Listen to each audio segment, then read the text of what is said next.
Welcome to the second video in Apartment Development Fundamentals. Today I'm going to answer this short question. What should I build? Now there's no fast answer to this because what you should build is going to very much depend on your site, the area, and the resident profile that's going to be living in the building. So what the biggest mistake that developers make is they and their architects decide who's going to live in the building, right? And then they decide the building based on this vision. Well, what we think you should do is determine first who should live in the building, what's the trend in the area, and then design the building for that population. Start with the who, and that will tell you what you should build, right? And I'm not just talking about census data and looking at your competitors. There are deep data sets that you can pull that can paint a very clear picture of the kind of renter that you're going to want, okay? And the kind of renter you're going to need to make your pro forma work. For example, we were recently working with a developer and we had designed, an underground parking lot with 2 electric car stations. And we designed this a few years ago. As we went back and kept looking at the data, we found there were more and more Teslas being sold in the area. And it was a very easy thing to do, during construction, to add 6 more electric car stations. All right, let's start out with a relatively straightforward example. Let's assume that you want to build 100,000 square feet of net rentable apartments. Okay, so the building might be 120,000 square feet, but you're going to be able to rent out 100,000 square feet. So the question is, how many units do you build? Well, let's look at an extreme scenario. You could build in that 100,000 square feet 200, 500 square foot apartments, right? Or you could build in the middle 100, 1,000 square feet apartments.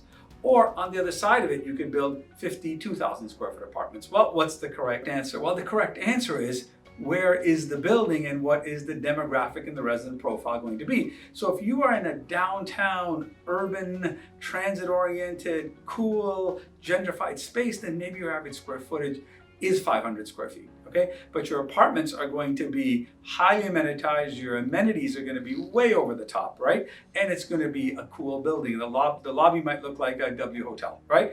And then maybe you need very little parking, right? Now let's go to the other extreme. What if you were building in a very affluent suburb of your city or of the area that you're investing in? Well, there you might be getting homeowners that have had big increases in the value of their home, and they'll go down in size, but they won't go down in quality. So in that same 100,000 square feet, you could be building very large apartments where in an extreme case, your average square footage could be 2,000 square feet. And I'm really amplifying, the small and the large to make the point. Now that building would be quite different. Yeah, amenity space is going to be important, but not as important as the millennials. The millennials are going to need a gym that looks like a health club, right? The baby boomers, well, they need a gym and they probably should go there more often, right?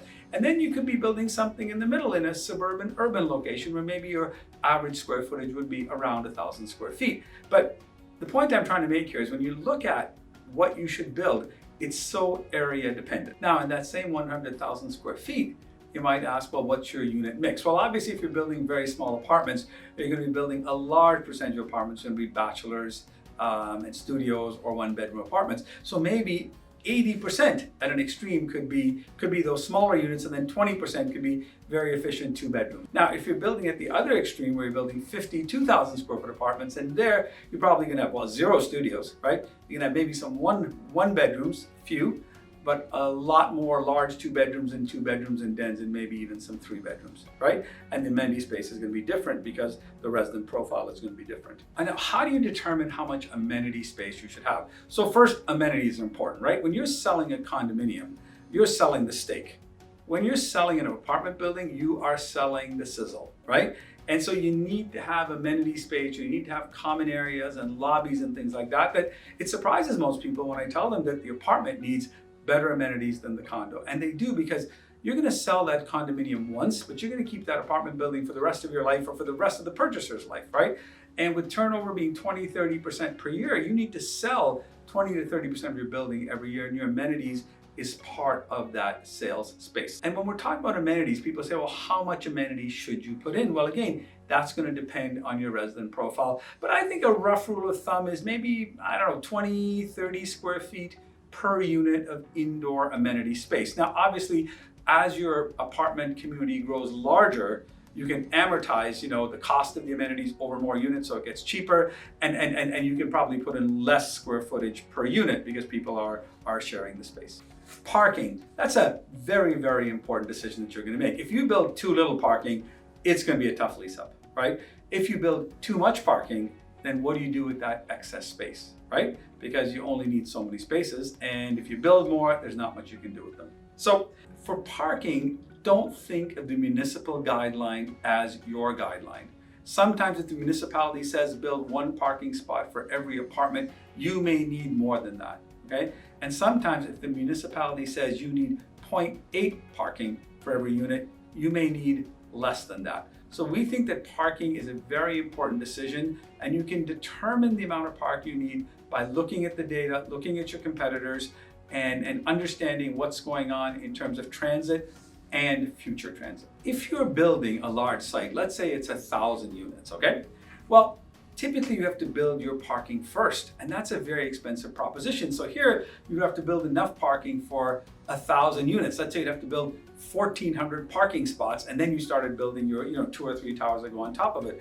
Well, that would be a very expensive thing to do, to build that parking up front, and a real drain on your on your equity. So maybe in a case like that, you should consider actually building a condo tower and a rental tower together, and build them both at the same time, because the sales won't run into each other. Should you build retail in your apartment complex? Well, oftentimes that choice really isn't up to you. The municipality is going to dictate whether you put in retail or not. Now, this is a complex subject, and we're going to cover it in our webinars. Many retailers have excess land, and they want to now pivot their development to intensifying their shopping center sites with apartments. This is a great strategy. Typically, apartment interest rates are lower than retail interest rates. And when you blend the two together, again, you get a lower cost of capital.